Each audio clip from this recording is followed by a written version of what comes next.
আজকে আমরা মাত্র একটা বাক্য দিয়ে কাজী নজরুল ইসলামের সবগুলো প্রথম সাহিত্য মনে রাখার টেকনিক শিখব।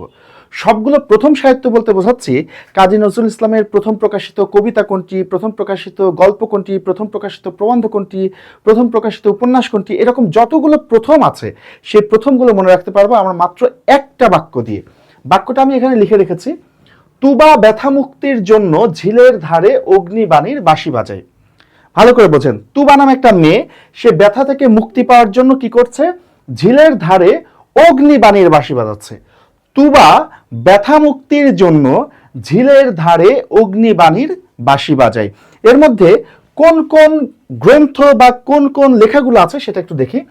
তুতে হচ্ছে যে লেখাটা, সেটা হচ্ছে তুর্ক মহিলার ঘোমটা খোলা। কথাটা কি বললাম?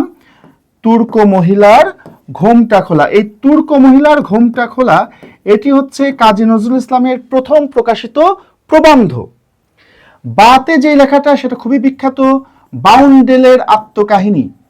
বাউন্ডেলের আত্মকাহিনী, এই বাউন্ডেলের আত্মকাহিনী কাজী নজরুল ইসলামের প্রথম প্রকাশিত গল্প এবং প্রথম প্রকাশিত রচনা। মানে কাজী নজরুল ইসলামের সবার আগে যেই লেখাটা প্রকাশিত হয়েছিল সেটা হচ্ছে বাউন্ডেলের আত্মকাহিনী এবং এটি ছিল একটি গল্প। এবার আসি ব্যথা। ব্যথা দিয়ে হচ্ছে ব্যথার দান। ব্যথা দিয়ে কি বললাম? ব্যথার দান। ব্যথার দান হচ্ছে কাজী নজরুল ইসলামের প্রথম প্রকাশিত গ্রন্থ এবং প্রথম প্রকাশিত গল্প গ্রন্থ। তার মানে হচ্ছে কাজী নজরুল ইসলামের প্রথম প্রকাশিত গ্রন্থ হচ্ছে ব্যথার দান এবং সেটা ছিল একটা গল্প গ্রন্থ। ঠিক আছে, তাহলে প্রথম প্রকাশিত গ্রন্থ এবং গল্প গ্রন্থ ব্যথার দান। এরপর আছে মুক্তি। মুক্তি হচ্ছে কাজী নজরুল ইসলামের প্রথম প্রকাশিত কবিতা। এরপরে দেখেন ঝিলের ধারে, ঝিল, এই ঝিল দিয়ে হচ্ছে ঝিলিমিলি। ঝিল দিয়ে ঝিলিমিলি, এই ঝিলিমিলি হচ্ছে কাজী নজরুল ইসলামের প্রথম প্রকাশিত নাটক এবং প্রথম প্রকাশিত নাট্যগ্রন্থ। ঠিক আছে, এবার দেখি অগ্নি। অগ্নি দিয়ে আমরা সবাই জানি, অগ্নি দিয়ে হচ্ছে অগ্নিবীণা। অগ্নি দিয়ে কি? অগ্নিবীণা।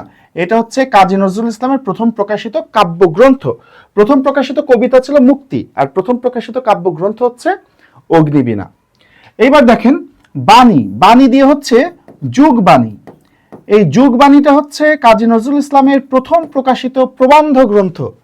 প্রথম প্রকাশিত প্রবন্ধ গ্রন্থ। দেখেন প্রথম প্রকাশিত প্রবন্ধ ছিল তুর্ক মহিলার ঘোমটা খোলা আর প্রথম প্রকাশিত প্রবন্ধ গ্রন্থ হচ্ছে যুগবাণী।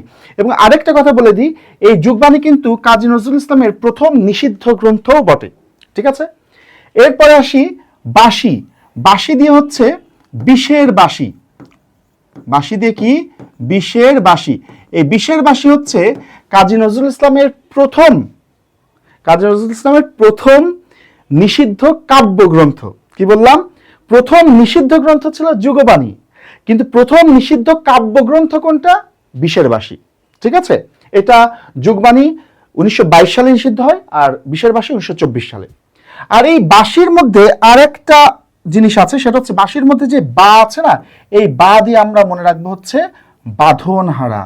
বা দিয়ে বাঁধনহারা। এই বাঁধনহারা হচ্ছে প্রথম প্রকাশিত উপন্যাস।